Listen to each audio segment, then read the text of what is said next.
Selamat datang di video panduan pelaporan SPT tahunan PPh Orang Pribadi menggunakan Cortex.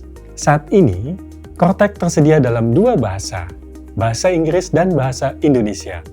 Pada video ini, kita akan membahas alur pembuatan SPT tahunan PPh Orang Pribadi dalam menu berbahasa Indonesia. Sebagai perhatian, informasi yang disampaikan pada media ini dapat berubah sesuai dengan pengembangan sistem dan ketentuan perpajakan terbaru. Tutorial ini ditujukan bagi wajib pajak orang pribadi yang memiliki penghasilan hanya dari kegiatan usaha dengan omset tidak melebihi dari 4,8 miliar setahun.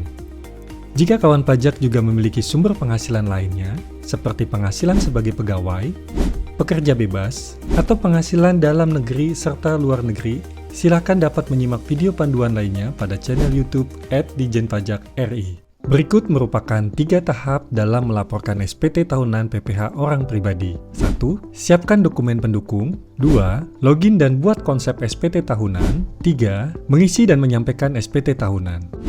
Tahapan pertama, persiapan dokumen.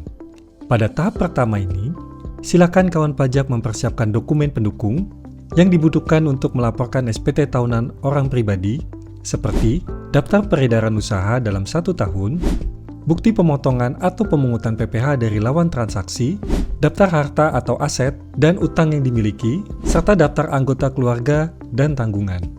Tahapan kedua, login dan buat konsep SPT tahunan. Untuk login ke aplikasi Cortex, silakan kawan pajak kunjungi laman cortexdjp.pajak.go.id. Kemudian, pada laman login, silakan isikan NPWP 16 digit orang pribadi, dilanjutkan dengan menuliskan kata sandi dan kode keamanan, lalu klik login. Saat ini, kawan pajak telah berhasil login pada portal wajib pajak. Sebelum membuat konsep SPT tahunan orang pribadi, pastikan kawan pajak telah membuat kode otorisasi agar dapat melakukan penandatanganan SPT secara elektronik. Jika belum pernah membuat, silakan ikuti panduan memperoleh kode otorisasi DJP pada channel YouTube @Dijenpajak.ri. Untuk melakukan pelaporan SPT tahunan orang pribadi, silakan kawan pajak pilih modul Surat Pemberitahuan SPT. Kemudian, pilih menu Surat Pemberitahuan SPT. Pada bagian konsep SPT, silakan kawan pajak klik Buat Konsep SPT. Selanjutnya, silakan pilih PPh Orang Pribadi, kemudian klik Lanjut. Kemudian, silakan kawan pajak memilih jenis periode dengan cara pilih SPT tahunan dan dilanjutkan dengan memilih periode dan tahun pajak sesuai dengan tahun pajak yang akan dilaporkan. Kemudian, klik Lanjut. Berikutnya, pilih model SPT. Silakan kawan pajak pilih normal apabila SPT tahunan baru pertama kali dibuat. Dilanjutkan dengan klik Buat Konsep SPT. Pada konsep SPT, akan terbentuk SPT tahunan orang pribadi sesuai dengan tahun pajak yang dibuat. Untuk melakukan pengisian SPT, silakan kawan pajak klik ikon pensil untuk mengisi SPT tahunan orang pribadi. Sistem akan menampilkan tampilan awal SPT tahunan orang pribadi, yaitu halaman induk dan lampiran. Tahapan ketiga, mengisi dan menyampaikan SPT tahunan. Pada video tutorial ini, kawan pajak akan mengisi SPT tahunan dimulai dari halaman induk, dilanjutkan dengan mengisi lampiran SPT tahunan. Mengisi halaman induk SPT. Pertama, pada bagian header SPT, silakan pilih metode pembukuan atau pencatatan yang dilakukan oleh wajib pajak. Pada tampilan awal, metode pembukuan adalah pencatatan. Metode pembukuan tidak perlu diubah karena kawan pajak menyelenggarakan pencatatan atas kegiatan usaha yang dilakukan. Selanjutnya, pilih sumber penghasilan pada daftar pilihan yang tersedia. Silakan kawan pajak pilih kegiatan usaha. Pada bagian A, identitas wajib pajak. Data akan terisi otomatis berdasarkan profil wajib pajak. Pada bagian A7 dan A8 hanya diisi apabila kawan pajak memiliki status pisah harta atau memilih terpisah dengan suami atau istri. Dalam video panduan ini, kita akan melakukan pengisian SPT tahunan wajib pajak orang pribadi yang memiliki penghasilan dari kegiatan usaha dengan omset di bawah 4,8 miliar setahun. Pada bagian B, ikhtisar penghasilan neto, angka 1A, pilih tidak jika kawan pajak hanya menerima penghasilan dari kegiatan usaha. Pada bagian B, angka 1B1, pilih ya karena kawan pajak memiliki penghasilan dalam negeri dari usaha. Pilihan ini akan menampilkan pilihan 1B2 dan 1B3. Pada bagian B angka 1B2, pilih ya, saya termasuk wajib pajak orang pribadi yang memiliki peredaran bruto tertentu yang dikenakan pajak bersifat final. Sistem akan menampilkan lampiran 3B bagian A yang harus diisi oleh kawan pajak. Pada bagian B angka 1B3, pilih tidak karena pada ilustrasi ini hanya menerima penghasilan dari usaha yang dikenakan pajak bersifat final dan tidak menyelenggarakan pembukuan. Pada bagian B angka 1B5 akan ditampilkan jumlah penghasilan neto dari usaha. Bagi kawan pajak yang memiliki penghasilan dengan bruto tertentu, jumlah pada baris ini tetap 0 karena hanya memperhitungkan penghasilan bruto dari kegiatan usaha saja. Pada bagian B angka 1C, pilih tidak jika kawan pajak hanya menerima penghasilan dari kegiatan usaha. Pada bagian B angka 1D, pilih tidak jika kawan pajak hanya menerima penghasilan dari kegiatan usaha. Pada bagian C, perhitungan pajak terutang. Jumlahnya akan terisi otomatis berdasarkan isian dari bagian B. Untuk wajib pajak yang memiliki penghasilan bruto tertentu yang hanya menerima penghasilan dari kegiatan usaha, bagian ini hanya akan berjumlah 0. Kawan pajak memilih tidak pada bagian C angka 3 dan 8, serta penghasilan tidak dikenakan pajak berdasarkan kondisi awal tahun kawan pajak. Pada bagian D, kredit pajak, angka 10A, dimungkinkan kawan pajak bertransaksi dengan pihak yang telah ditunjuk sebagai pemotong atau pemungut pajak penghasilan, serta mendapat bukti potong PPh final. Atas bukti potong tersebut, tidak perlu diinput pada bagian ini, namun akan masuk langsung ke bagian 3B bagian A. Pada ilustrasi ini, silakan kawan pajak memilih tidak untuk angka 10A. Pada bagian D, angka 10B dan 10C terkait dengan angsuran dan surat tagihan pajak untuk PPh pasal 25. Kawan pajak tidak terkait dengan pengisian ini dan dapat dilewati ke pilihan berikutnya. Pada bagian D, angka 10D, pilih tidak jika kawan pajak hanya menerima penghasilan dari kegiatan usaha.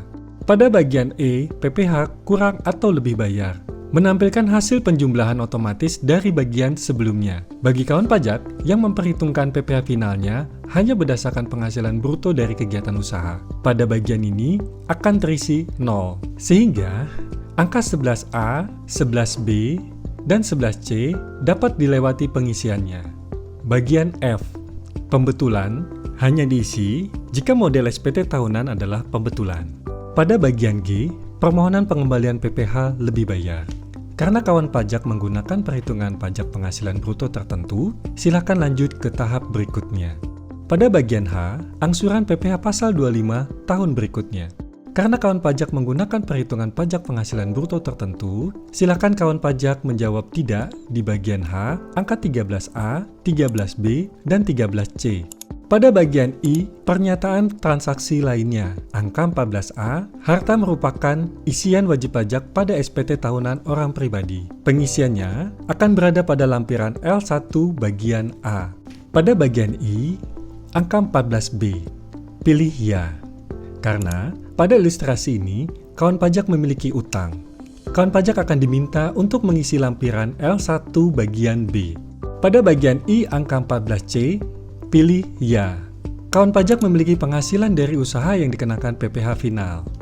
Kawan pajak akan diminta untuk mengisi lampiran L2 bagian A. Pada bagian I angka 14D, pilih tidak jika kawan pajak hanya menerima penghasilan dari kegiatan usaha. Pada bagian I, angka 14E dapat dilewati karena bagian ini hanya aktif bagi wajib pajak dengan metode pembukuan. Pada bagian I, angka 14F pilih tidak jika kawan pajak hanya menerima penghasilan dari kegiatan usaha. Pada bagian I, angka 14G pilih tidak jika kawan pajak hanya menerima penghasilan dari kegiatan usaha. Pada bagian I, angka 14H akan menampilkan jumlah kelebihan PPh final atas penghasilan dari usaha dengan peredaran bruto tertentu yang dapat diminta pengembalian berdasarkan isian pada lampiran 3B bagian A. Pengembalian atas kelebihan setor dan potongan bagi PPh final diajukan melalui pengembalian pajak yang seharusnya tidak terutang. Pada bagian J, lampiran tambahan. Kawan pajak akan diminta untuk menyampaikan apabila terdapat dokumen yang harus dilampirkan dalam SPT tahunan. Pada ilustrasi video ini, tidak ada kewajiban menyampaikan lampiran tambahan. Pada bagian J, huruf A sampai dengan huruf E dapat dijawab no. Bagian K, pernyataan, berisikan pernyataan kebenaran, kelengkapan, dan kejelasan SPT tahunan. Akan diisi sebelum kawan pajak menyampaikan SPT tahunan setelah mengisi seluruh halaman induk dan lampiran SPT. Pengisian halaman induk SPT telah selesai. Akan dilanjutkan dengan pengisian lampiran SPT. Pengisian lampiran SPT tahunan. Gulir ke bagian atas untuk melihat lampiran yang harus diisi. Pengisian lampiran ini dilaksanakan berdasarkan urutan yang paling ditampilkan sistem pada halaman induk. Dalam tutorial ini, urutan lampirannya adalah lampiran L3B, lampiran L2, dan lampiran L1. Pengisian lampiran L3B. Pada lampiran L3B, rekapitulasi peredaran bruto terdapat 4 bagian, yakni daftar tempat kegiatan usaha yang merupakan daftar seluruh cabang usaha yang dimiliki oleh wajib pajak. Bagian A, rekapitulasi peredaran bruto untuk wajib pajak orang pribadi yang memiliki peredaran bruto tertentu yang dikenai pajak bersifat final. Bagian B, rekapitulasi peredaran bruto untuk wajib pajak orang pribadi pengusaha tertentu. Dan bagian C, rekapitulasi peredaran bruto untuk pengguna norma perhitungan penghasilan neto. Berdasarkan pilihan pada halaman induk, kawan pajak hanya dapat mengisi pada bagian A. Pada lampiran L3B bagian A, kawan pajak memasukkan peredaran bruto usaha untuk setiap bulan selama 1 tahun per tempat kegiatan usaha. Untuk pengisiannya, silakan klik ikon pensil di sebelah kiri nama tempat kegiatan usaha masing-masing.